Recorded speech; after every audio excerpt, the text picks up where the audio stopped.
ഡൽഹിയിലുണ്ടായ ആക്രമണവുമായി ബന്ധപ്പെട്ട് ഇപ്പോൾ കേന്ദ്രമന്ത്രി സുരേഷ് ഗോപി സംസാരിക്കുന്നു. അതിലേക്ക് നമ്മളിവിടെ അത്രയും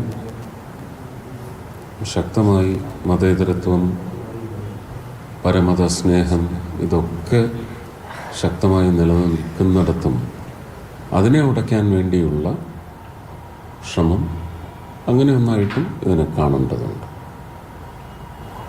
പക്ഷേ ഭാരതത്തിലെ പൗരന്മാരെല്ലാം സംയമനം പാലിച്ച് അങ്ങോട്ടും അതിൻ്റെ പേരിലുള്ള അസ്വാരസ്യങ്ങൾ ഒന്നും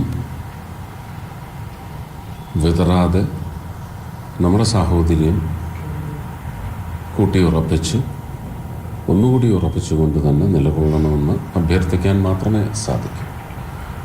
കുറ്റവാളികളെയും അവരെ പിന്തുണയ്ക്കുന്നവരെയും അതിൻ്റെ പിന്നിൽ മറ്റ്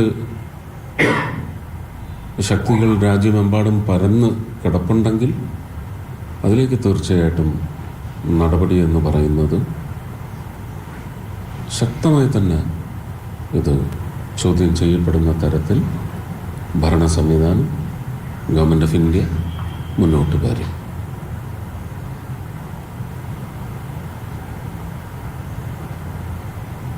തദ്ദേശ ഇലക്ഷൻ പ്രഖ്യാപനം വന്നത് അപ്പോൾ എങ്ങനെയാണ് കേരളത്തിലെ ഒരു ബിജെപിയുടെ ഇതുമായിട്ട് ചേർത്ത് നമുക്ക് ചെയ്യാൻ പറ്റുന്ന കാര്യമാണ്.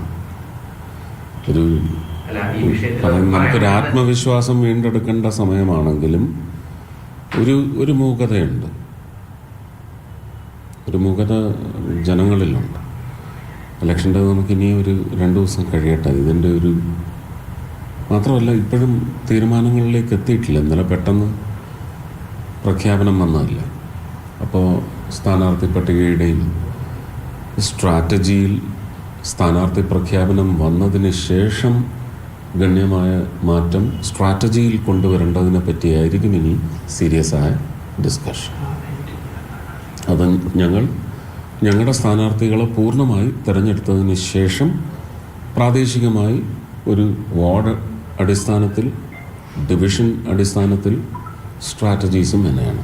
അതിനെപ്പറ്റിയൊക്കെ ഗഹനമായ ചിന്ത നടക്കുന്നതിനിടയ്ക്കാണ് ഈ വിഷമം ഉണ്ടാക്കുന്ന ഒരു കാര്യം. അത് ഡൽഹിയിൽ സംഭവിച്ചു എന്ന് പറയുന്നത് ഒരിക്കലും ദൂരെയാണ് എന്ന് നമുക്ക് കരുതാനൊക്കത്തില്ല.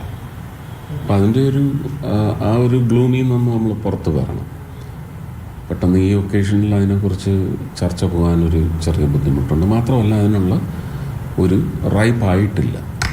ഒന്ന് റൈപ്പായിക്കോട്ടെ ഡിസിഷൻസ്. ഇന്നിപ്പം കാലത്ത് സംസ്ഥാന അധ്യക്ഷൻ ശ്രീ രാജീവ് ചന്ദ്രശേഖറിൻ്റെ നേതൃത്വത്തിൽ കോർ കമ്മിറ്റി മീറ്റിംഗ്, അത് കോർ കമ്മിറ്റിയിലെ തന്നെ ഒരു ക്രക്സ് ഉറപ്പായിട്ടും പങ്കെടുക്കുന്നുണ്ടെന്നാണ് ഞാൻ മനസ്സിലാക്കുന്നത്.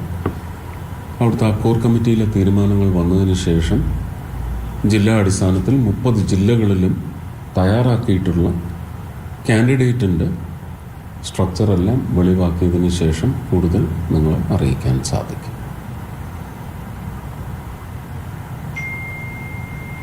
Thank you.